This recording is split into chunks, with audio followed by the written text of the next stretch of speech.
So our new mission is to ensure that Green Party candidates are electable and elected in 2013, and to form an integral part of the legislature by 2017. So I expect you can appreciate that the words were carefully chosen to provide guidance to the party and a commitment to achieve the goal through professionalism and hard work. As we were developing our strategic plan, we were also conscious that there had been strategic plans before for the Green Party of BC, and for one reason or another they weren't fully implemented or achieved. And so we knew that we had to do something that was both achievable and simple, so that we could get our hands on something and do it and make sure that we were successful. Our strategic plan for the next 3 years, called Greenprint 2013, focuses on 4 areas. The first is to grow our membership. The second is to improve our fundraising, and the target I have is to increase the amount of money we have going into 2013 by 10 to 20 to 30%, so we can be truly competitive. The unfortunate part of politics is that you need money to be successful. We need to improve our messaging and the presenting of the Green Party of BC as BC's third alternative, and to build an effective leadership team. In October, we also made a decision to test for a 1-year period a revenue sharing plan with the 4 Kootenay ridings. So we made an agreement where we will share 25-75 the money that comes in. So if it goes into the Kootenays, they send 25% to the central party. If it comes into the party, we send 25% to the Kootenays. And we wanted to change the culture in the party so that it didn't feel that we were competing with each other, and so that we felt we were all on the same team. And it felt like we had shared responsibilities for the success of the party. And so one of the things that the Kootenays have committed to doing is to build a membership at the regional level, to bring in money at the regional level, and of course share that with the provincial entity, and to find good candidates in 2013, 4 good candidates.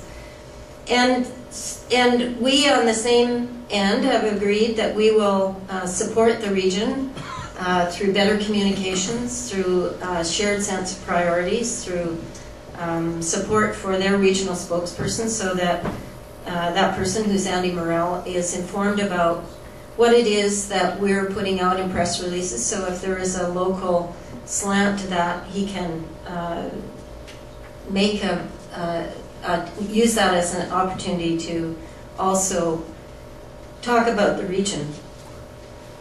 And if this model is successful, we're hoping it can be replicated around the province with other areas where there is a team on the ground that wants to work at the local level to improve the opportunity for the party to be successful.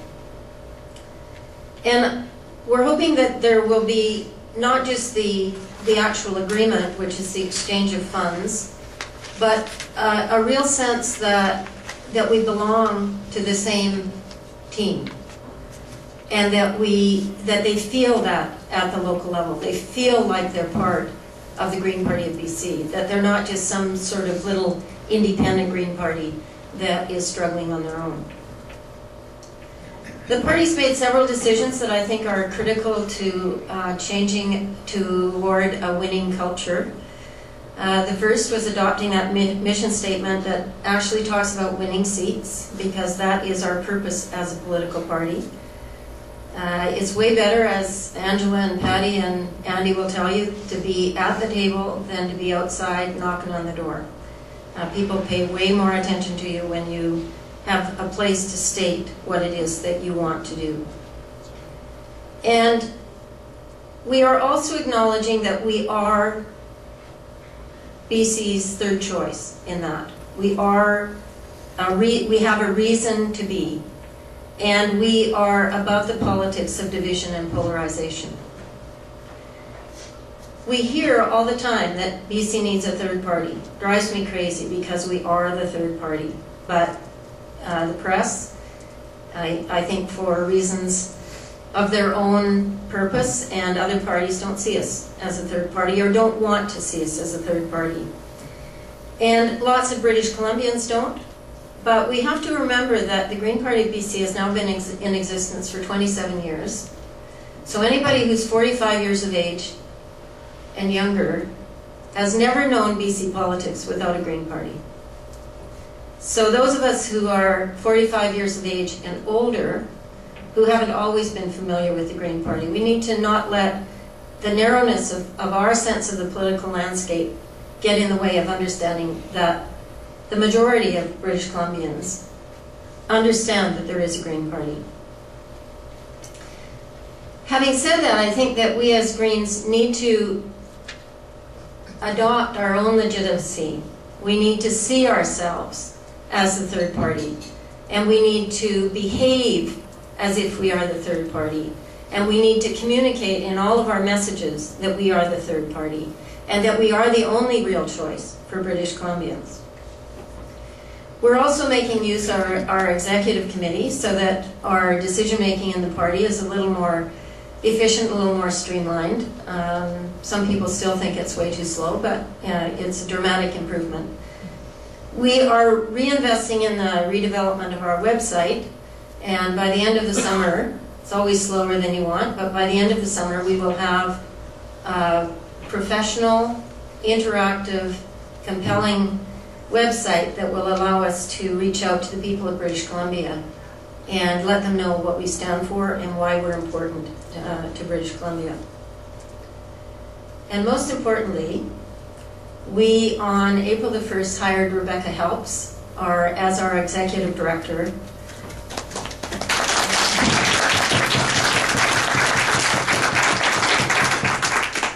Rebecca ran for us in May 2009, and she's an extremely bright, capable young woman who I believe is the key to us achieving our goal of being a competitive political party in 2013. That and money. But she is a critically important factor to both.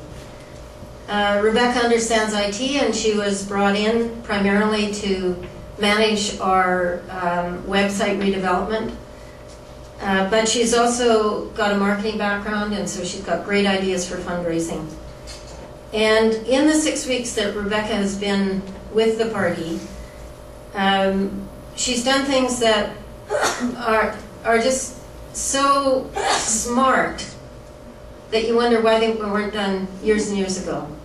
For instance, our AGM mailing, we used to have to get 20 volunteers come in, stuff envelopes, fold things, put these cheap stamps on that Walter always had us buy because they saved 15%. And Rebecca handed it off to a mailer, it was out the door, and none of us felt any tension. Just smart.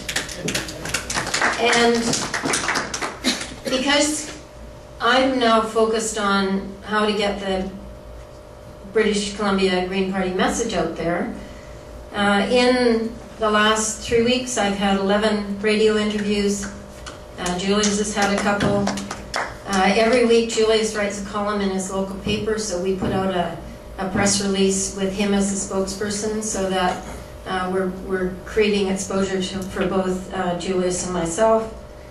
And while the measure of Rebecca's employment will be financial, I have every expectation that by September the 1st she will be on board full-time. And the final thing is that we're attracting new people to join our leadership team. There's some phenomenon happening where people are coming forward and saying, I want to get involved with the Green Party. People from all walks of life, professionals, business people. I think it says something about understanding what we stand for and why we are important. And these people are not encumbered by our history, and so they're bringing a new kind of orientation toward getting stuff done and thinking differently.